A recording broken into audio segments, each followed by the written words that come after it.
ക്ഷമിക്കണം. നിന്റെ പിന്നാലെ ഞാനും വരും. പരസ്പരം. എന്റെ മകളുടെ ജീവൻ എടുക്കാൻ മാത്രം ധൈര്യമോ നിനക്ക്? ഇവനെ ഞാൻ വെറുതെ വിടില്ല.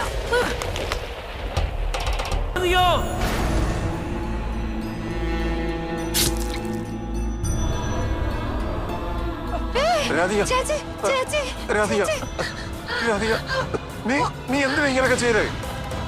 നമ്മുടെ പ്രണയവും മനസ്സിലാക്കിയില്ല. എല്ലാം തീരുന്ന ഈ വേളയിൽ ഒരു കാര്യം പറയാനുണ്ട്. നമുക്കിടയിൽ ഒന്നും ഉണ്ടായിരുന്നില്ല.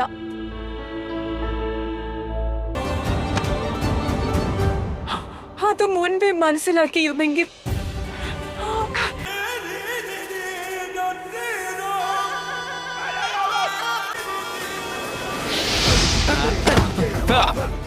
ബാല്യത്തിലെ നിങ്ങൾ അവളുടെ അവകാശങ്ങൾ നിഷേധിച്ചു. അവളുടെ കണ്ണിന്റെ എതിരാളിയാണ്. നിന്നെ പോലുള്ള ഒരു ദുഷ്ടന് ജീവിക്കാനുള്ള യാതൊരു അധികാരം.